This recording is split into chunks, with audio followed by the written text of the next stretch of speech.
Constitution na biso ezali malamu te. Constitution na biso ezali kosenga bana mboka o bazali na mayele bafandela yango bakoka kotala likambo wana. Me banguna na biso lokola bayebi ke ngai na telemeli bango balingi ba profiter na nzela wana bakosa bana Congo. Premièrement, je considère que le chef de l'État est très mal entouré. Parce que le président de la République ne pouvait pas dire en public que la Constitution nous est imposée de l'étranger. Non. Cette Constitution commence par un préambule qui dit « Nous, peuple congolais, unis par le destin et par l'histoire, autour de nobles idéaux de liberté. » La Constitution, biso tolobayang, est à œuvre ya batu.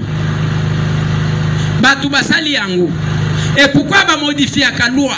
Ba modifier la loi, soit pour na adapter yango pour na réalité oyo ezali, soit pour na changer makambo. Si les deux éléments n'existent pas, ça ne sert à rien de toucher.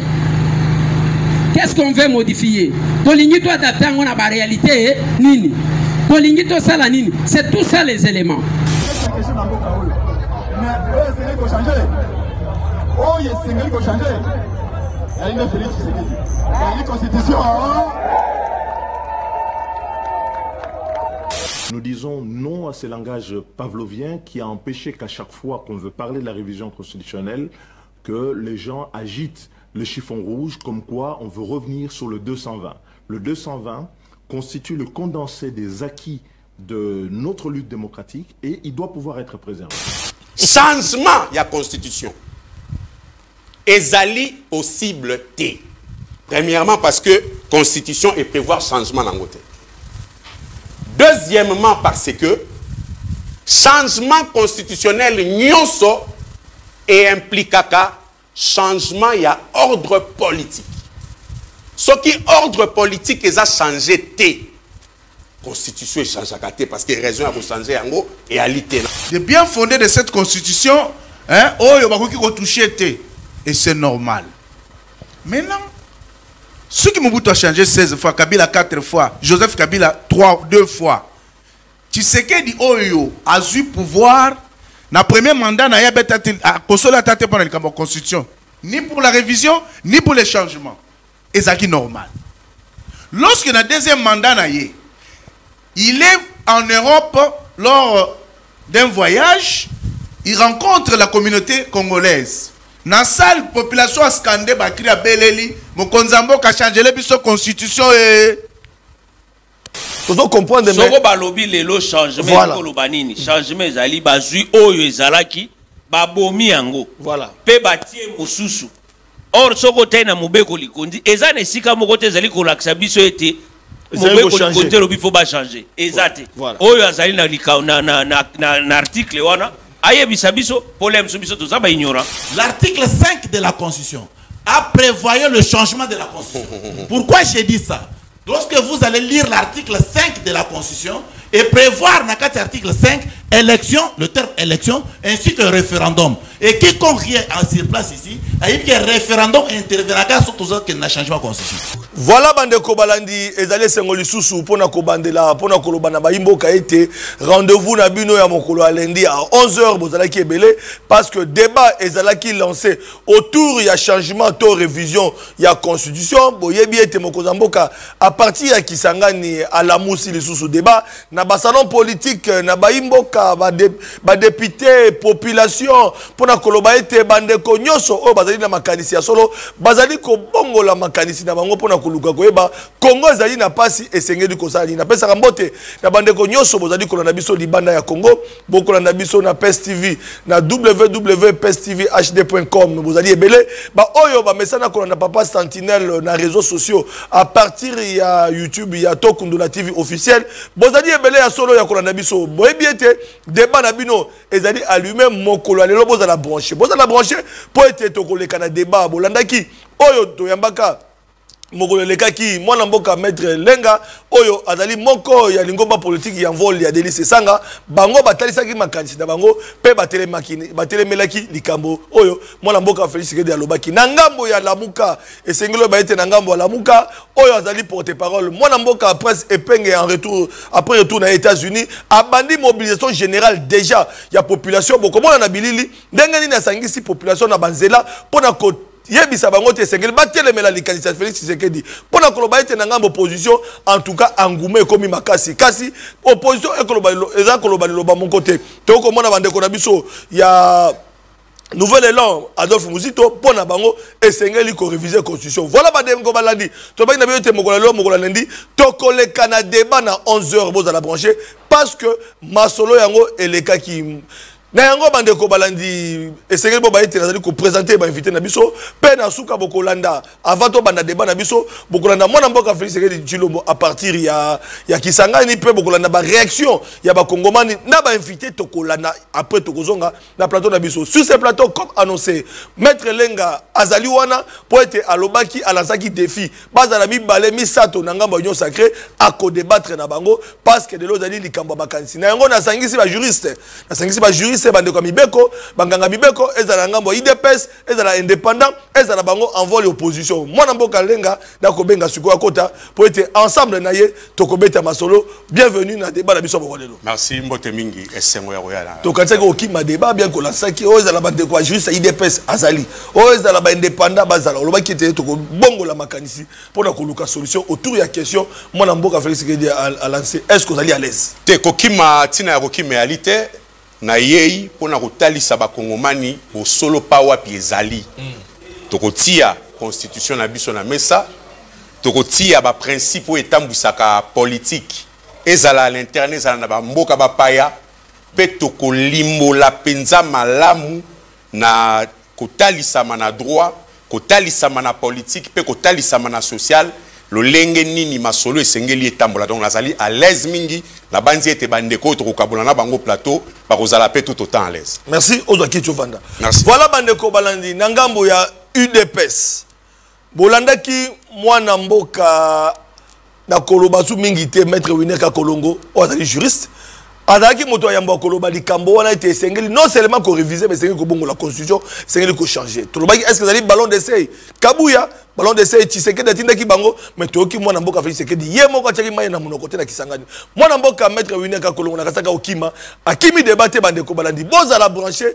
na bisi que nous sommes en direct merci beaucoup mwana mboka on va faire le pouvoir opposition nzala mais pouvoir lelo makambe changer on va se changer le sentiment vous allez partager na bande konyonso to kabola makanisi mais bien avant il faut couper ça exactement il faut couper ça dans nos peuples congolais mbote place bazali na mikili ya poto na ba province ba village parce que balanda biso effectivement en direct na pesa ba ko débattre pe mbote na moni baza déjà présent bango nyonso mais nous aspirons que constitution ya république et qu'on a changé et qu'on a changé par force bomba mais nga ezako okima non jamais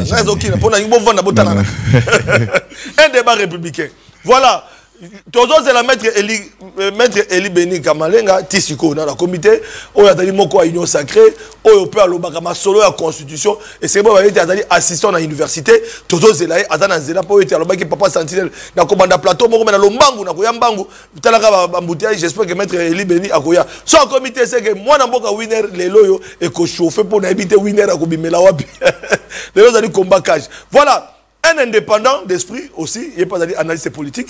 Alors, il n'y a pas parce que lui, il n'est ni de l'opposition, il est ni du pouvoir, il est indépendant. Maître Jean-Paul Essambo, que j'annonce, qui fait son entrée, voilà, Maître Jean-Paul Essambo, on habite sur la opposition, puis Maître Jean-Paul Essambo, madame. Ah, bonjour, Ndeko Flavien, parce que na sepeli ya liboso, pe na pesi ba kongomani mbanso mbote, par rapport ya ndenge bazali ebele na banda kozela kolanda biso pona kolimbola.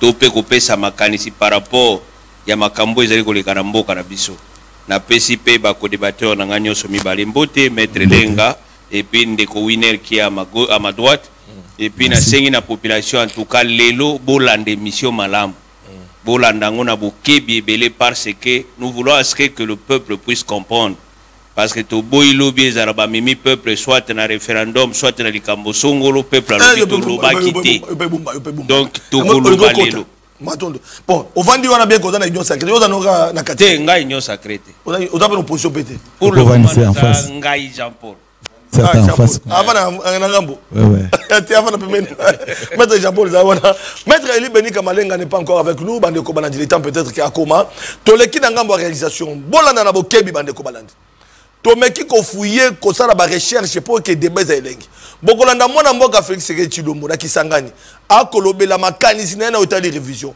bokolanda Délice Sanga à son temps na 2019 akotalisa makanisi na bokolanda maître Bondo oyo boyebi pe un juriste akopesa bokomona pe boyebi ke Bochab Evariste Bochab pa lobela ki mais ba vidéo Bochab to bombi yango na parce que ba vidéo c'est BD bokolanda pe bande ko biso na muka presse penge en provenance des États-Unis abimi na balabala bandi ko muye mayo pona ko senga na population batele ma Félix Tshisekedi Tshilombo déjà moto bandi ko pe na bande ko balandi na choc ba idée to ko luka to sangisa bande ko pour que lumière monana ya solo ba congolais ba comprendre makambango za nini to leki na ngamba réalisation to na Félix Tshisekedi na bande ko yoso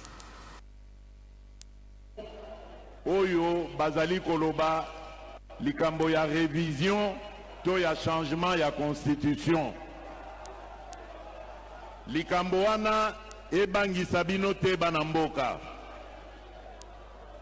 constitution na biso ezali malamu te constitution na biso ezali kosenga bana mboka o bazali na mayele bafandela yango bakoka kotala likambo wana me banguna na biso lokola bayebi ke ngai na telemeli bango balingi baprofite na nzela wana bakosa bana Kongo likambo oyo ya bamanda oyo ezali na constitution oyo elobi ke manda ezabe mibale soko sali moko peuple congolais appelle sur ami balé au sali Abou Pia.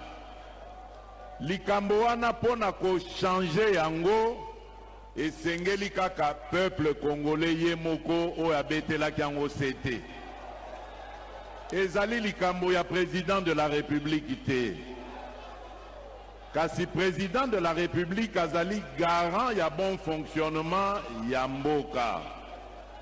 Tango azali komona que makambo misusu oyo esengeli ye atala oyo ya peuple te lokola ya bamanda me oyo ye asengeli atala tango azali komona ke makambo wana eza kotambola malamu te me esengeli ye abenga bana mboka misusu atala ndenge nini bakoki kotia mayele na bango po ete bakende noki makambo ebonga botala loko andakisa ya likambo oyo ya gouvernement tosali maponomi le 20 décembre 2023 ngai bavote ngai po na volonté na bino ba investir ngai le 20 janvier 2024 mais gouvernement eye kobanda mosala na yango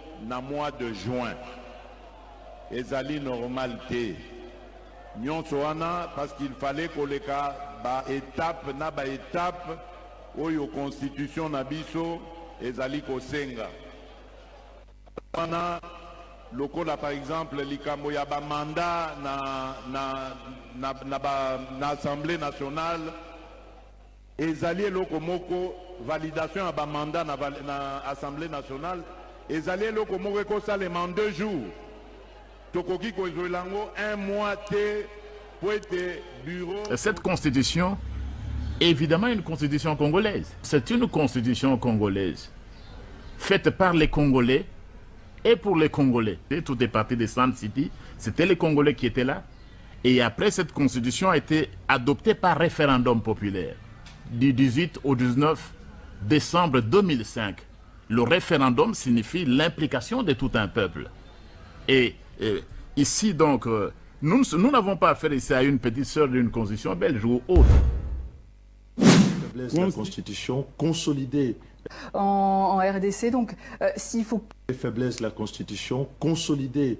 Les acquis de la Constitution, pas pour porter les coups de canif contre la Constitution. Oui, mais quand on dit révision de la Constitution, rien que la notion, ça fait peur en RDC. Donc, s'il faut clarifier tout ça, c'est maintenant. Alors déjà, pas de nombre de mandats présidentiels, hein, on est d'accord. Pas question de toucher au nombre de mandats présidentiels, mais en même temps, il est beaucoup plus facile de dire non que de dire oui.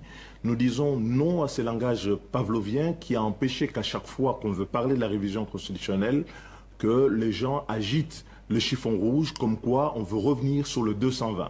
Le 220 constitue le condensé des acquis de notre lutte démocratique et il doit pouvoir être préservé.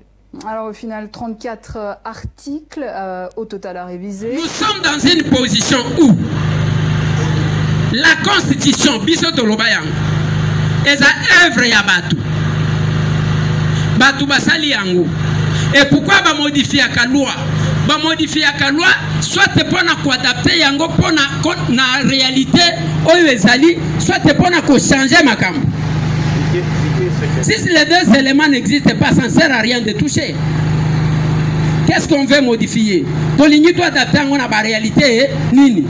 Tolingi to sala nini? C'est tout ça les éléments. Mais il y a des articles de l'Obakango Mikolonios. Comment est-il possible que tous aliawa Moutounion se soit zana de Gonapoto, pona bana classe à Bengi, pona matanga à Bengi, pona collation à Bengi. Mais na suka au Bengi mouto a tine la Kayombongo wanake aux ande Gonangate. Donc tu n'es pas congolais. Est-ce que c'est normal? Mais c'est dans la constitution, non? L'article 10. Est-ce que wana to aussi mangote? L'article 217. Bazolo banabino que le Congo, Mokanabiso, Tokoti concéder une partie de notre souveraineté. Très grave. Est-ce que pour vous édifier davantage par rapport au débat sur le changement de la Constitution, mais je dirais mieux sur la perspective d'une nouvelle constitution pour la République démocratique du Congo. Premièrement, je considère que le chef de l'État est très mal entouré. Parce que le président de la République ne pouvait pas dire en public que la Constitution nous est imposée de l'étranger. Non. Cette Constitution commence par un préambule qui dit « Nous, peuple congolais, unis par le destin et par l'histoire, autour de nobles idéaux de liberté, de fraternité, de J'étais parmi ceux qui ont, comme député du Parlement de transition, et j'ai participé à l'élaboration de cette constitution. Qui fait accroître beaucoup de pouvoir entre les mains du président de l'Assemblée nationale. Nous, on l'a fait en 2006. La Belgique a copié le système de la Cour constitutionnelle congolaise, parce qu'à l'époque, la Belgique n'avait que le tribunal d'arbitrage. Et donc, nous ne sommes pas la petite sœur de la Constitution française. Le seul Français que je connais qui est venu pendant que les Congolais discutaient de la Constitution, c'était Pierre Mazeau, qui à l'époque était président du Conseil constitutionnel.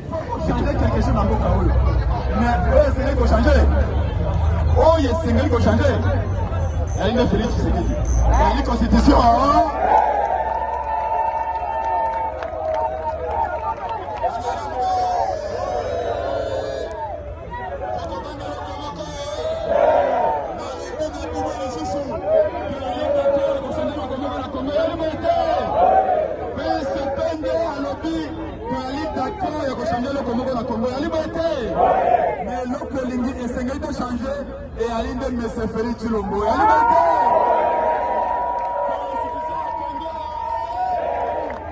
allons nous battre à Kinshasa comme dans toutes les provinces. Nous allons nous battre dans les villes, dans les localités. Nous allons nous battre sur les fleuves, sur les lacs. Nous allons nous battre sur les routes. Même dans les airs, nous allons nous battre. Félix Tshisekedi va couler avec son projet.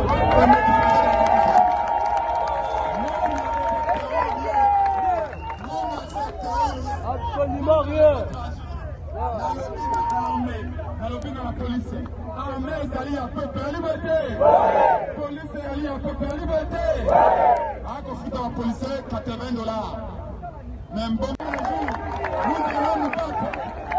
Voilà Bandeko Balandi, enfin Maître Eli Kamalenga, ce qu'on mis Bandeko Balandi, qui m'a qui débatté. Pour la Koloba était sous ce plateau. Tous allés dans Moko. Il y a Bandeko Bakambi en vol, il y a des listes sanga oba. Boy révision plutôt, boy changement révision constitutionnelle. Tozali na UDPS représenté sur ce plateau. Na maître Winner Kakolongo, Tozali na un allié à UDPS. Boy be tazara avocat moi na Moka Félix Chilombo na 2018, c'est parmi les avocats oyo batu bayebi mingi oyo batako tenir ba cabinet. Moi na Moka maître Eli Kamalenga aussi azali enseignant na université est avec nous. Enfin, il est arrivé Tozali maître Jean-Paul Lesambo oyo pe azali juriste indépendant. Ensemble, nous allons analyser ce qui n'a pas qui moi n'amboka Félix Chilombo. Na tchèque de liste sanga qui à son temps était pour la révision constitutionnelle. Na tchèque la constitution moussous plutôt. Bato va élaborer la constitution. Bomoni bango boladi maître Bondo. Oya tali si était Félix que de rôle baté que non constitution d'aller ba étranger. Botali tali bande konyo so. Boladi pas se penge. Oya lobi était moto sengeli ko changer zali Félix que dit ezali constitution te. Voilà, débat est ouvert bande ko baladi. Ba numéro zali affiché na ba écran na bino nyoso zali connecté. Bande ko mikina poto boti ba question na bino na WhatsApp. To kotanga ba bazali na Congo bokola na biso bokote ba SMS na bino. Le débat est ouvert. Alors tokei na bandeko baboyi topé baboyi changement de constitution tokei na maître Lenga o alobaki était na ponata 2-3 unions sacrées à kobeta bango dada maître Lenga Nicolas maloba na yo révision constitutionnelle changement de constitution est-ce que dali opportun ou pas on peut ou ne pas réviser ou changer la constitution pourquoi bozobo ya boza côté mais là et pourtant à ce temps moi na mboka Delis Sanga était parmi Batoyo, Bazaki qui soutenir révision constitutionnelle, Malbapa Nao, aux 5 minutes. Mbotena nous na bande kotoko kabula na bango etande kyo ya yo. Merci. Mbotena ba Kongomani banso ba kolanda. Likambo toko solo la lelo, ezali likambo ya motuya. Esengeli penza to loba sembo liboso ya bayeba kolanda po tozali na devoir ya kotalisa bango sembo bosolo pe kotalisa bango lolenge nini makambo sengeli etambola yango wana nako avec permission na yo nako opter pour na méthode moko pédagogique po ya penza ko décortiquer loko moko kotalisa penza na bokebi manso situation ezali nini toko solo la makambo matali mobekoli kondi constitution na biso bandeko yo batindami ya Félix o bazali en face na ngai batindi bango po bandimisa batu changement ya constitution kasi na maloba na bango lokola bako banga koloba changement ya constitution bakoloba révision ya constitution bongo na kati bako tanga article moko mibale misato bamoni ona bango ya limabe toza donc en présence il y a deux concepts. Voilà. Changement à la constitution, la révision à la constitution. Voilà. Et sengeli ba Kongomani ba yeba révision constitutionnelle les anini, changement à la constitution les anini. pe na tango nini biloko wana ekoki kosalema na kati ya mboka na kopesa pe bandakisa na kati ya mboka na biso batango nini biloko wana esalema. Révision constitutionnelle elakisi nini? Elakisi na kati ya mobeko likondi na biso kobongola article songolo to pakala oyo tomoni ete ezali faible to ezali malamu mingi te ekotambusa mboka malamu te ko modifier yango. Yango nde révision constitutionnelle. Bongo révision constitutionnelle wana ezali na procédure pour na kosala yango. Na kokota na procédure nyonso te za mwa mulai pe za technique kasi moto oyo alingi ko réviser constitution. Initiative wana ezali soit président de la République, soit gouvernement, soit ba député. Tango ozali porteur ya proposition to projet de loi portant révision constitutionnelle et sengeli oloba article kingandi na moni yango za malamu te na proposer na place ya boye to sala yango boye. OK, bongo article par article oyo moni za malamu te. Sika il faut soumettre yango na kati assemblée débat et salema bongo ba voter yango et bongo ezala promulguer et soit force de loi. Wana ezali na cadre ya révision. Pope oya na révision wana esengeli ba circonstance. Lo lenge mboke ko tango ezotambolama na air wana ezala opportun, na français opportunité ya kosala révision wana. Opportunité sengeli ezala ya fond na ya forme. Otala est-ce que ezali na ba circonstance oyo penze ezali na société ezo senga ete ba réviser ba disposition wana? Est-ce que ezali na mobeko moko eko pekisa na moment wana tote kosala révision wana? Soki na ngongo wana ezali na mobeko eko pekisa mouvement na kati ya constitution te, opportunité ya forme ezali. Soki ba circonstance penze ezali eko pekisa kosala révision te na société, na vie à société, c'est qu'opportunité de fond payali. Donc, à dire parenthèse, il y a révision, il y a un changement, c'est plus simple. Voilà. Changement à la constitution, là, ici, qu'on soit constitution, toujours salé là. Qu'on soit un mobimba nango, qu'on boit, qu'on soit yasika, qu'on cotise. Voilà. Il y a un changement à la constitution. Si kabiso tolobi boye biso en vol. Voilà. Changement à la constitution, ezali possible te. Nangongo. Ezali possible. Changement de révision. On fait ça na malobate. Malobate. Tika na maloba na ebi oloba. Changement ya constitution. Ezali possible te. Premièrement parce que constitution et prévoir changement dans côté. Deuxièmement parce que changement constitutionnel nyonso et impliquaka changement ya ordre politique. Ce qui ordre politique est à changer té. Constitution est changée à té parce que raison a changer yango et à l'ité na kopé sandakisa.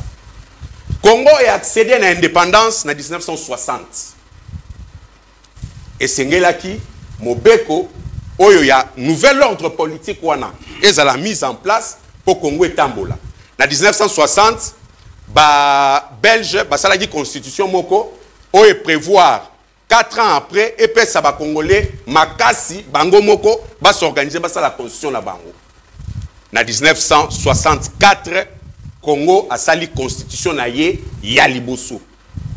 Nouvel ordre politique, ya sikevandi, indépendance, va sali constitution na bango. Bongo na 67, Mobutu a sali coup d'état na ye. Aye na nouvel ordre politique o ya ye. A sali constitution na ye.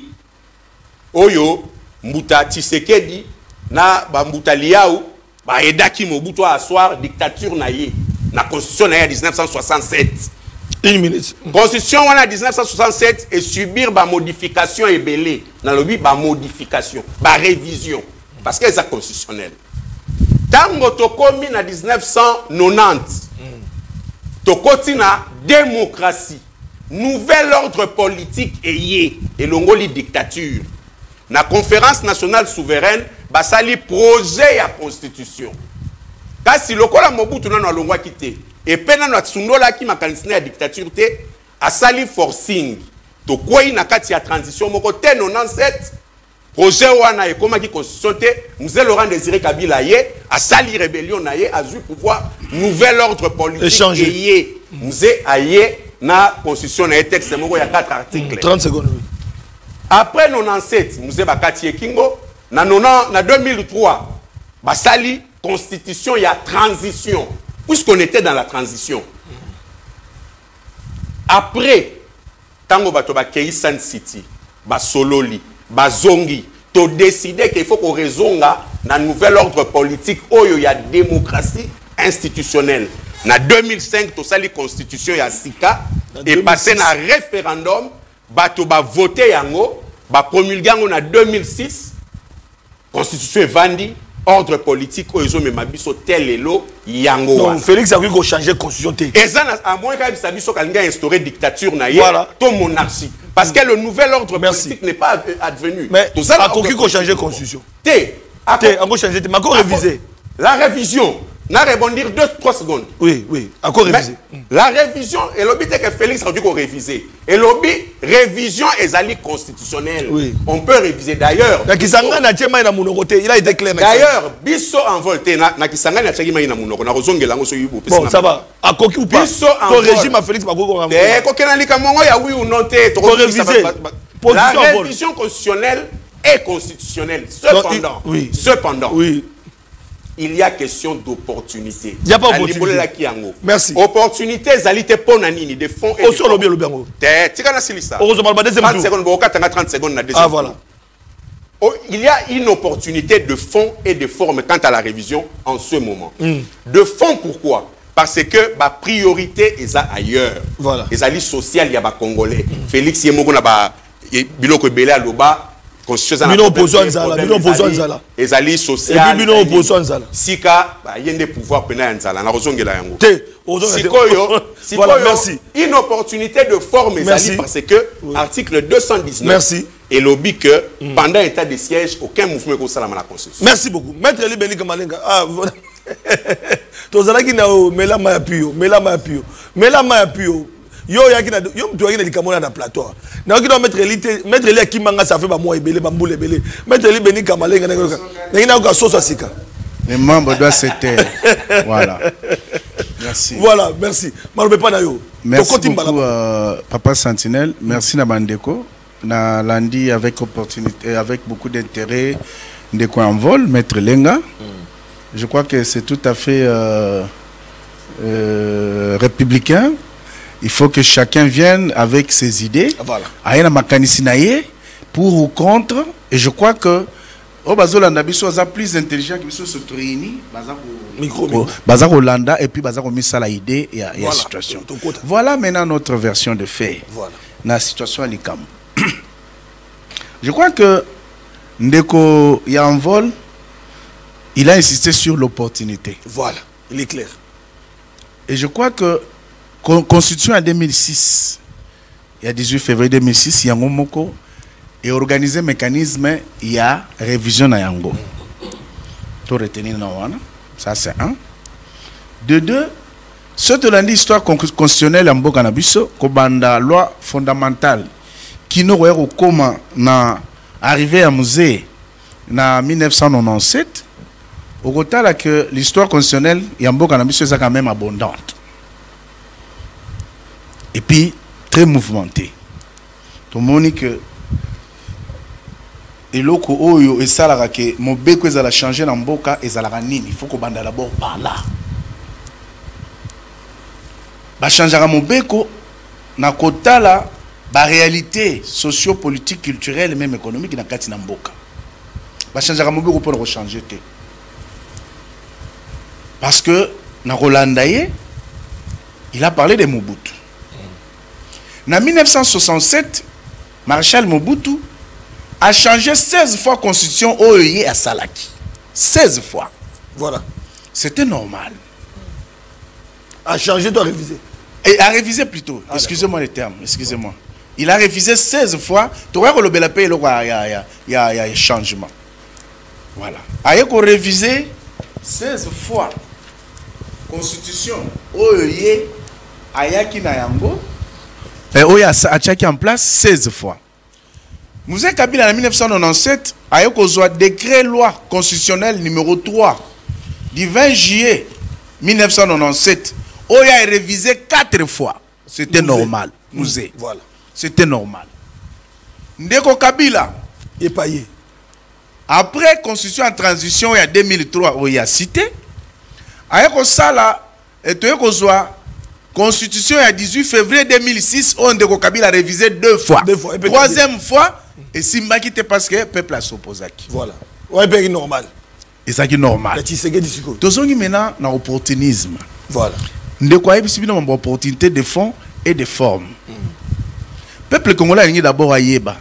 Lorsqu'il y a inconstance dans la vie d'un homme politique, il y a un problème sérieux.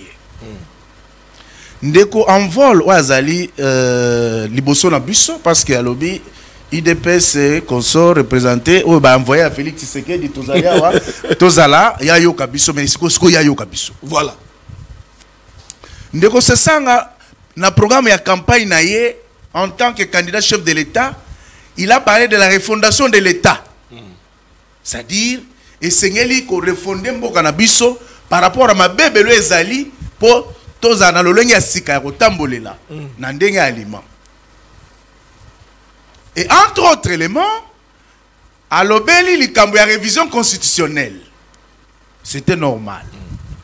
Avant ça qui ba raison et belé que il fallait qu'on soit à la réviser parce que il a eu remarqué beaucoup des imperfections dans la carte de la constitution. C'est normal ou ce n'est pas normal? Voilà, c'est Sanga. C'est Sanga. Maintenant, pendant ce temps, parce que Toyoki a lobby, il parle de l'opportunité de fond et de forme, il parle de bien fondé de cette constitution, hein, et c'est normal. Maintenant, ceux qui m'ont changé 16 fois, Kabila 4 fois, Joseph Kabila 2 fois, Tshisekedi Oyo a eu pouvoir. Na premier mandat na yabeta a consoler tate pour la constitution ni pour la révision ni pour les changements et ça qui est normal. Lorsque na deuxième mandat na ye, il est en Europe lors d'un voyage, il rencontre la communauté congolaise. Na salle population a scandé bakri a beleli mo konzambo ka changer le biso constitution et je crois que Bande Konabiso, moi j'ai toujours dit parlons peu mais parlons bien. On peut être trop intelligent, mais on pêche par excès, par mauvaise foi, par moment. Donc il y a opportunité. Opportunité évidemment Ezali. Il y a encore révision de changer. Ezali pour les deux. Allez, mettons bang bang. Et puis je vais donner mon point de vue.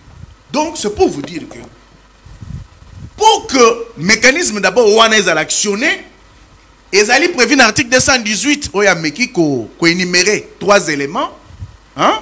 Sur lesquels il y a le chef de l'État qui peut actionner les mécanismes, il y a le Parlement, les responsables des 2 chambres, et puis la population peut se réunir à travers la pétition de 100 000 personnes au Baroki qu'on s'est décidé pour que le mécanisme Oana est actionné. Vous comprenez? Donc, ça veut dire tout simplement que peuple. Il y a une révision, d'accord. Constitution, changement. On a rencontré d'abord 2 éléments. On a élément liboso ya lobby. C'est-à-dire que Nathalie Sakia que changement ya loi to ya mobekoli konzi na mboka nyonso ezwamaka en fonction de la réalité au biso to vivre. Déjà pour la kotala que quelle est la réalité en Boka Nabiso durant ces 30 ans? Voilà. Durant ces 30 ans ici, tout le monde dit que sur le plan sécuritaire, il y a un problème. Il y a un problème très sérieux. Avec les infiltrations, mixage, brassage, na compte armé Nabiso, toza na guerre, toza la que toza libre, toza préparé que toi qui ne attaqué place telle, infiltré na kati ba pesi sangona banguna. Constitution est comme maman na 21 personnes, dont 18 bapaya, 3 kaka congolais. Problème. Tous on a plus de 42 dispositions constitutionnelles oyo ezali côté ezali ko chambo kana so na danger. na pesa ndakisata mibale misato. Toujours article 4. Toujours article 51. Article 51, ils ont parlé de minorité. Toujours dans 450 tribus dans Congo et 250 ethnies. Tribus moko ezali majoritaire, ezalité, ope minoritaire, ezalité. Mais loko abasale loko yo, soko zolanda débat nyonso le kaka libanda en ce qui concerne le Congo, na landa kambalebele en tant qu'acteur politique, na mona ke ba mindele nyonso bazwaka, ils prennent toujours fait cause pour le compte du Rwanda, vous parlez de tout 30 secondes. De tout ce qui concerne comme des minoritaires. Et cette question est contenue dans la Constitution. Tu es dans l'article 217. Tout le monde est Sarkozy a yaki en 2012. Sarkozy a ya lobby non. Peuple congolais, vous êtes trop riches. Vos terres sont riches, vous avez beaucoup de minéraux. Essayez de abandonner partiellement la souveraineté au profit de la solidarité africaine. Et c'est les contenus l'article 217. C'est quoi mon azotoun? Pour terminer. Un de ces sanga a une initiative ya kocha. Un des slogans de la campagne, ce programme-là est ambitieux, important. A chaque parce qu'il y a Zaki n'a droit. Voilà. Et Tshisekedi n'a pas le droit. Merci. On se demande. Ça, c'est un. Maintenant, pour changer la Constitution, voilà ma position. En ce qui concerne le changement de la Constitution. Moi, je ne plaide même pas pour la révision. Moi, je plaide pour le changement pur et simple. Tshisekedi m'tati n'ingate ndeko. Parce que je suis intellectuel congolais, je suis jeune congolais, je suis citoyen congolais, à ça qu'on réfléchit, on a moniqué. Pourquoi changer? Au cannabis au cœur d'un complot international. Où ils ont ça là que. Merci. Parce qu'il faut se dire, dans la dit débat rwandais, on va lobby clairement que, parce que il faut résoudre les problèmes sociaux et tout ça, mais c'est que vous êtes sur la scène politique, méconnaissant le meilleur des choses les plus importantes, par rapport à Mboka-Nabiso.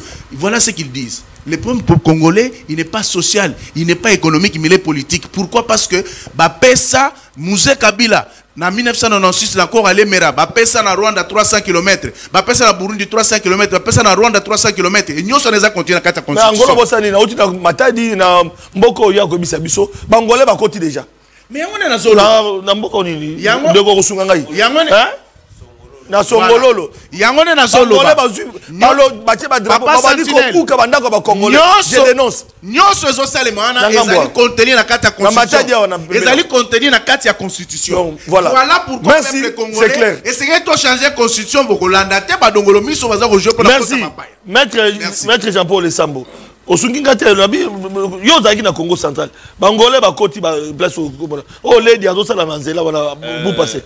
Ndeko Flavien, je crois dans ces périodes liboso to yebiso nyonso apoto panda o global lingana na bakina ko panda nteke pe o lakisa moto na moto o makanisi na ye. Voilà. Mais une chose est que il y a liboso pour le Cambo pour nous dénoncer, to dénoncer quand je crois qu'on était encore dans la province du Congo central par rapport il y a Mabele na biso, donc frontière na biso entre biso na Bangola. On projette pas image prochainement. Bon on a image, bon on a image. Na frontière ya Ango, donc sozana matadi ozunzela ya Ledia, on mona que na ngambo wana ya biso ba angolais ba komi kobuka même bandako ba congolais et puis babandi ko luka ba ériger barrière moko pour que ba ko gérer ngambo wana ko ngambo na bango. Donc c'est que quelque part et bah je crois na dénoncer qu'on a Congo central c'est juste pour que bah congolais topé bah continuer biso ba la situation wana pour que les situation moko ba se pela nangote maintenant likambo etali révision tout changement de constitution je crois que tu vandi awa to lobela eloko moko kaka eloko biso to lobela mingi awa na landi maître Lenga a lobby clairement likambo etali révision de la constitution na landi maître Eli alobi pe kaka likambo etali révision de la constitution. Or soko taina mobeko likundi eloko ezali prévu par la loi ezali kaka révision de la constitution. Eza na place moko te o na kati ya constitution na biso eza ko pesa nzela pona ko bongo la constitution oyo azana tembe afungola buku. Changer.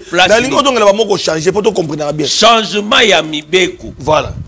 Donc on réviser ko bongo la mobeko ezali ko changer ko bongo la constitution mobimbate.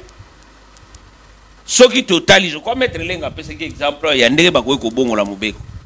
Mobeko ezali tozwi mobeko moko changer to révision pour que bongo là tozo comprendre mais soko balobi lelo changement koloba nini changement ezali bazwi oyo ezalaki babomi yango voilà pe batie mosusu or soko te na mobeko likondi eza na esika moko te ezali kolakisa biso ete mobeko likondi lobi fo ba changer eza te oyo azali na article wana ayebisa biso problème so biso toza ba ignorant mais makambo etali constitution ya mboka na biso ba changer mobeko c'est-à-dire ba bongo la mibeko na kati to kobenga révision ezali parce que pesi ba mécanisme ndenge ni to ko réviser ba article na kati ya constitution na biso question ngana kutuna bato mingi yao pe na kutuna bato mingi obali bato ya maele eloko nini maître lenga otikoloba wa likambo etali opportunité to boite ezali constitutionnel pour ko réviser mais ko réviser constitution moto akopesa likanisi to moto alingi babongola to pe baboma nyonso tu azali ko motiver yango na nini c'est ça la grande question parce que le tokolo ba que to changer to réviser mais bon motiver yango pour que le peuple congolais a comprendre et le to ko sala eza pona nini ngana ko tuna batu mikolo nyonso maître lenga lobia je crois que papa Elipe a auto ko loba makambo etali opportunité tokoye ko changer constitution to tokoye ko bongola mobeko soki makambo mosusu eza kotambola malamu te mais est-ce que lelo soki Congo makambo eza kotambola malamu te eza po constitution eza mabe non constitution na biso eza mabe te là ça n'engage que moi constitution na biso ezali bien mais nazali d'avis na bandeko banso ezala bandeko ya vol ezala bandeko ya IDPS to union sacrée bazali awa na likambo etali révision ya constitution parce que eza na ba place mosusu topé ba point mosusu ba article mosusu na kati ya constitution na biso o ezali ko pesa biso nzela malamu te mais eliko lobate il faut to bongo la mobeko likondi mobimba non na ute kolanda yotie biso makambo etali bato ba koloba na nzela etando ekiao tolandi ba professeur mineno bango bazaki ba co-rédacteur yeloko wana mingi balobi ke constitution eza mabete ngana lobaki une émission na otolaki en face na ndeko nga wine na lobi yango clairement la constitution n'est pas mauvaise mais eloko ezali mabe na mboka na biso ezali applicabilité ya constitution ebele to kugangao mais biso moko to kotambola likola mobeko est-ce que tant totambola likola mobeko likondi toyebaka ke totambola likola mobeko likondi toyebaka ke makambo biso tosali na mobeko likondi eza mabe non yango lelo ngana kolobango on doit responsabiliser aussi la cour constitutionnelle parce que à chaque fois que toza kotambola likola mobeko likondi cour constitutionnelle les arakezotala oh il y a un procureur ou azali na cour constitutionnelle ezali na président ya cour constitutionnelle et sengeli ba interpeller moto nyonso surtout aza kotambola likola mobeko likondi tokomona ke batutu bavandi kimia c'est parce que il y a une forme déjà ezali en avance il y a forme ya dictature moko même moto aza na pouvoir ya kosala likambo bakangie mono mais après mikolo tokoloba nini justice eko tambola mabe après tokoloba nini justice eza malade non batika moto na moto asalela o ezali ba prérogative na ye okomona ba jeu tokolobo il faut bakoki ko changer to bakoki ko changer opportunité eza ou pas par rapport il y a deux fois de cloche il y a maître Eli na maître Lenga Ndeko Flavien na konga oyo opportunité ya changement ya constitution ezate ezapete parce que mobeko likondi a prévoir maître Eli atali si ba danger problème à souveraineté ya territoire infiltration ba service armé tona bitumba est-ce que toki ko protéger mboka te maître Eli a été clair tolo bana malamu tolo banit makambo ba infiltration ba makambo sur so to bandina makambo kokenda na santiti makambo to esalama to koma na ba brassage wa ndenge to vanda biso to yibi ba conciliabule to esalama to yibi ba to nani asangana na eloko songolo pour que to zo makambo esalama makambo ya ba mixage na ba brassage tout le monde le sait personne peut ignorer ça ici nani ayebi te ke ba accord ebele esalama ki après santiti yango nde mema biso na makambo brassage na mixage nani ayebi yango te. Alors, mais comme on est piégé, on peut changer la constitution. On ne peut pas changer la constitution. Mais on peut réviser beaucoup d'articles dans la constitution. Et ça possible. Pourquoi pas c'est tout ça bateau maël? Le quoi toi bateau maël? Et c'est la révision, oui, pas changement. Ngana lobby pe na bandai koloba on a lobby timu kolo ya dernier souffle na ngana koloba likamba change malgré tebi nde to ana Congo ndenge yala. les monsieur kozana forcing kozala les monsieur zala likamo ezala mais makambo etali changement ya constitution maître Eli azana maître Winner azana bala biso na mobeko likondi place balobi et prévoir changement ya constitution. Merci maître Winner besoin pas. Merci beaucoup Ndeko Flavien. Nasali constat ya liboso maître Lenga a lobby pendant 13 minutes et par la suite maître Eli a parlé dans moins de 13 minutes et le seul qui a parlé au moins 7 minutes est maître Jean-Paul, mais je préfère surtout Kitsanga na ba minutes et alors au moins au-delà de 10 minutes. Oh ouais. Merci. Ndeko Nangai. Il est difficile que tous en télévision et surtout en direct. Je ne comprends pas. Bissognon soit toi juriste. Bissognon soit aux droit constitutionnel. Nazo lingaba edenga avant na loba. Na compte ya ba seconde nangai. Précisément et pas mettre ligne.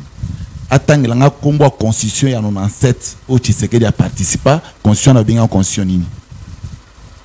Mettre ligne. 30 secondes.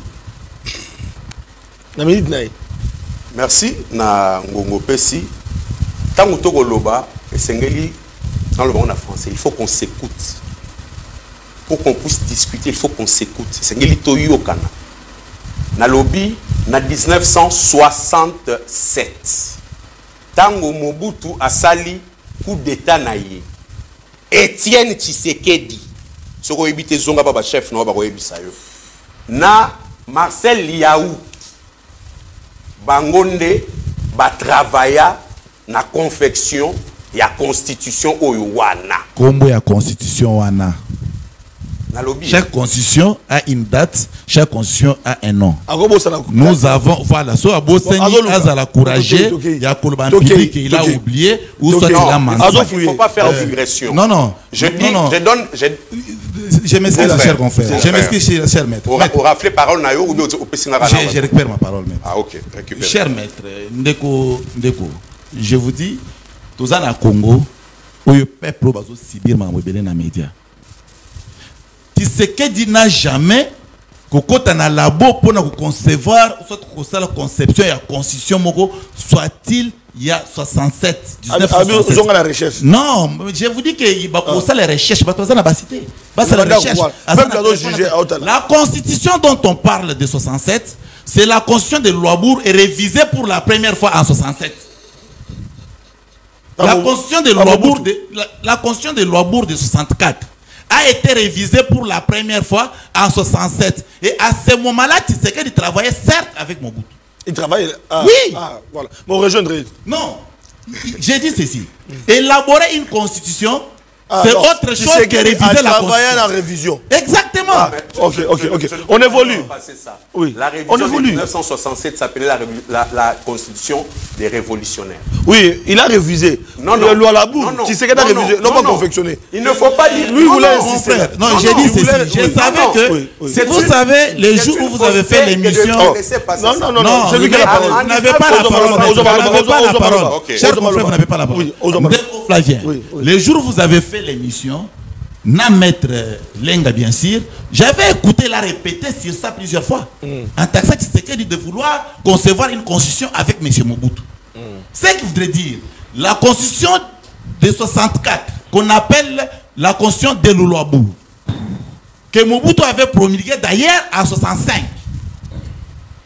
Mobutu a promulgué la constitution de Louabourg en 65 parce que Kassavubu ainsi que Lumumba n'étaient plus. Vous comprenez? Maintenant, je viens encore pour leur aider. Pour la Kolobaboui. Est-ce que Constitution Herbazo changer Constitution parce que les ténèbres, il y a un changement de Constitution, c'est moi winner ici présent. Maître Lenga pour se souvenir. Nous sommes en 2022. Tous avez un plateau quelque part. Je crois que c'était en face à la galerie présidentielle. Je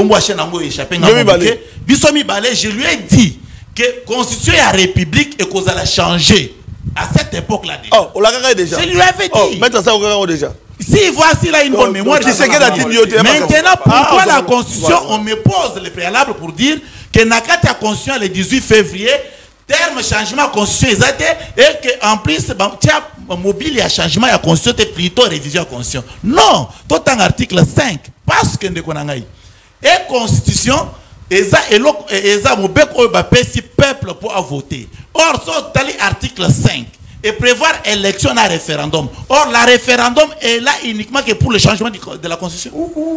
Mais je suis scientifique.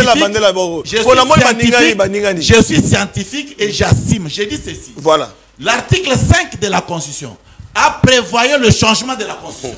Pourquoi j'ai dit ça? Lorsque vous allez lire l'article 5 de la Constitution et prévoir dans l'article 5, élection, le terme élection, ainsi que référendum. Et quiconque est sur place ici, a dit que le référendum interviendra sur tout ça qui n'a changement de la Constitution. Voilà. Ok. Ok, t'es évolué. Maintenant, c'est de là que je leur dis. Changement de la Constitution. Donc Félix peut changer. Changement de Constitution est constitutionnel. Révélation. Changement de la Constitution, c'est constitutionnel, c'est mettre une équipe. Non, je vous dis que c'est moi qui parle. Ils ont des temps de lire. Donc on s'est préparé déjà. Non, je ne suis pas préparé. Maître Bondo Lobby Fati est mal conseillé. C'est que Bidon de bon conseil. Bondo a un poste à poste, il faut le laisser calme. J'ai dit ceci. Constitution et la République. Constitution et la République. Donc, on change. Il faut changer. Comment on bango nyonso ko banana. Confrère Lenga. Koya na maître Jean-Paul, koya ti na CG Beli Denis, alobi malamu. Bango nyonso baza inanime. Que na kati ya constitution, eza na article mususu eza malamu te donc il faut tout réviser. La problème est Bona bango il faut tout ça tout réviser. Maintenant s'il faut prendre les articles à mabé selon bango et que tu changer constitution, ça veut dire constitution quoi. Ah non, tu as changé l'article mais la constitution. Oui, exactement. Même l'article intangible 220 voilà, maintenant je l'explique. Mandat chef de l'État. Félix Angazon article na ko expliquer PKK. Nazo appelle sous boy. Pour terminer. Article intangible na kata 10 minutes non, article 10 minutes. Je reviens encore. Nazo tient sous scientifique en défi. Pour na koloba que article intangible na constitution ils existent. 220, on peut réviser. Même le mandat chef de l'État. J'ai dit, je répète. L'article intangible dans la Constitution le 18 février, ils existaient parce que l'article 5 est petit pouvoir dans le peuple congolais en suprématie, c'est l'article 220. Non, mais les mandats, on peut bouger. Mais je te dis à tout moment. Ah bon? À tout moment. Ça, ce sont des histoires que ma confrère Nangaï. Analyse analogique pour comprendre qu'effectivement, merci. Nous disons 10 minutes de Rogi. Bon, je savais que. Non, 10 minutes de Rogi, peuple qu'on va batailler. Non, 10 minutes. Bon, après ça, il est midi. On doit céder l'antenne. La confrère Maître Lenga. Non, non. Je voulais dire ceci. Non, j'ai cité, s'il vous plaît. Na chité peuple au séperté son chité na chité s'il vous plaît. Na lo babouy. Constitution le 18 février. Au deuxième tour d'état. Constitution le 18 février ezama nation ya ba rebelle entre autres bande ko sanga bande ko Mbemba et consort. Ils se sont constitués, je vous dis. Ba rebelle. C'est une constitution produite et pondée par des rebelles. Donc il faut changer ça. Merci. Mbemba ba Rubero et consort. Avec un objectif. Il y a qu'on se partager gâteau ya République. Merci. Et par conséquent. Merci. Merci. N'a qu'au garder, puis nous devons continuer. On doit céder l'antenne parce qu'il y a le journal. N'a 5 pendant la réalisation. Non, non, n'a 5 directeur de programme. À chacun 2 minutes parce qu'on ne peut pas conclure. Mais nous allons poursuivre les débats avec le même plateau après demain. Parce que débat aussi, ça dépendra. Il y a un général, mais ça n'a pas de mais les mêmes plateaux, Maître Lenga. Je demanderai un avis sur le même plateau après lobby. Voilà. Dans 11h. Pour conclure. Après lobby. Et ça fait mal que Bima na mon juriste avocat de surpoids. En 1967, il n'y a pas eu révision. Il y a eu changement de constitution. Il y a un autre côté qui na deuxième république. Et ça li ba béaba. Il y a Tolongwe la première deuxième république, c'est la constitution de loi. C'est la république, c'est la loi fondamentale. C'est la conclusion. Sinon, on appelle ça malobaté. C'est la conclusion. Vraiment, la réalisation va accorder parce que bon, c'est vraiment pardon. Oui. On a accédé à la deuxième république. Changement à la constitution et Salamaki en 1967. C'est ça qui révision. Et là, on a rencontré confrère Eli Alobi. Bissot, aux porteurs, il y a un projet de société dans ces pays. À reconnaître que c'est un projet qui est magnifique. Il y a refondation. Parce que c'est Ngeli Ayeba. Refondation, c'est le changement de la constitution. Refondation, c'est pour refonder ma base de la nation. Mais sans toucher la Constitution. On peut réviser la Constitution. Il y a le 42 dispositions. La Constitution congolaise a 229 articles. Donc, changer la Constitution, on a 42 articles. On peut réviser les 42 articles. Et encore que la Constitution prévoit, sur les 229, on peut réviser 228 articles. Sauf l'article 220. La seule disposition constitutionnelle qui ne peut pas être révisée, c'est l'article 220. Moto nyonso. Merci. Oya lingi ko changer constitution, a lingi nde ko déverrouiller l'article 220. Alors, et là, c'est plus facile à faire. Et ça pour réviser 42 articles plutôt que pour ça l'article nyonso constitution nyonso tout. Voilà. Si majorité de l'article les a bien. Merci. Vous changez où ils ont mal à monter. À suivre mercredi à 11h, je retiens les mêmes invités. Dans retour dans na souka, ceux qui basent dans l'agenda parce que il faut toutes ces émissions Merci beaucoup. Et mercredi na base koya attends. Oui. À 11h. Non parce que na 5 jeudi 11h. Na Nazaki na plateau mususu. Ah d'accord. Mais jeudi 11h vous allez. Je crois que c'est la raison pour laquelle moi et moi. Jeudi 11h vous allez. Donc na 5 maboli misamba téléspectateurs na biso. Pour un retard indépendamment de ma bonne volonté. Bien que donc, et là, on a le maître Lenga Ezaboye. Je le renvoie aux études et à l'étude par rapport à ce qu'il dit en 1967. Mobutu a révisé la Constitution 16 fois. Et ça, tous les Congolais le savent. La révision, ce n'est pas le changement. Pourquoi il fait cette confusion? Confusion. La révision n'a pas de problème. J'ai dit 11h, j'ai dit 11h. Maître Lenga, cette émission est enregistrée. Vous venez à peine d'intervenir. Vous avez oublié. Je parle de changement de constitution et de révision. J'ai dit 11h. Bon, la émission n'a pas. Permettez-moi de conclure à mon tour. Donc, c'est pour vous dire que Maître Winer a fait à la telle de la population que la constitution peut être changée. Parce que vous savez, l'avantage que nous avons en tant que juristes, c'est lequel? L'avantage, c'est que nous savons une chose, que là où la loi est muette, on recourt à d'autres sources de droit, qui sont notamment la jurisprudence et autres. À supposer que Constitution Oyo, Ndenge Bino Bolobi, il y a un côté, Oyo et prévoir pour changer, qu'on se réfère pour changer la Constitution. Mais il y a d'autres sources de droit. C'est-à-dire, en le faisant, on crée une jurisprudence qui va intégrer dans la Constitution future. Donc c'est pour vous dire... Oui. Tu vas recourir à quelque chose que tu payes. Je ne parle pas de l'article 220. Je parle de la Constitution. Dans le Biboye, Maître Lenga, je parle en droit. Je pense que Ouazali Bosso Langaza juriste, ça se comprend dans l'eau. Une source de droit. Cher maître. Créer jurisprudence. Dans le Biboye, là où la loi est muette, voilà. Soit monde entier, qui me contredisent pas par toi. Non, c'est quoi? Comme la jurisprudence. En l'occurrence, c'est quoi? Je renvoie aux études. Non. Jean-Paul, la jurisprudence, c'est quoi? Ndeko Flavien, je crois. Ezali parole à Soukozope, ça biso pour émission à l'élo. J'ai dit 11h. Biso nyonso tu ebinga na ko epsa ba téléspectateurs nyonso tu. Ba kolanda biso toyeba tina mboka oyo eza joué te mboka oyo eza mboka nzamba pesa biso pour que totambusa ngo malamu lelo nde tokoloba biso tochama kelele tokoloba topesa bwe tozongsa toyebi tina nini basala constitution oyo na forme oyo merci bato ebele bayebi ke tosala constitution oyo boye d'abord de 1 pour arrêter la dictature basala kango parce que na période auto malembe ndeko eza ba idée nanga non au moins que boko moboya bino boko moboya nyo la nature et l'intention ne sont pas celles-là boko mi moboya nyo baboya nyo pourquoi na zolo kabongo ndeko Flavien to yebi yango malamu ke constitution o esalami après ko botola Mobutu pouvoir na kati ya bato basali makambo batala eloko moko bapekisa mokonzi ya mboka azala na pouvoir ya koleka pour akonza mboka yemo asalo ya lingi yango basala pour s'il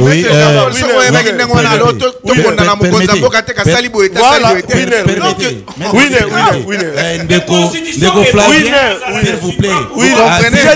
J'ai dit 11h. Ndeko Flavien, vous constatez que le débat est Katani parce que vous avez tirer changement de constitution na mibeko ya mboka na faire voir bango que Ndeko Flavien na faire voir bango que na disposition article 5 ya constitution actuelle ya 18 février na kati kuna bakomona bazana deux termes oyo mibeko ya mboka et prévoir élection et prévoir référendum. Or, changement de la constitution, il y a quelque par voie, il y a référendum. Donc, on consulte les peuples. On consulte les peuples.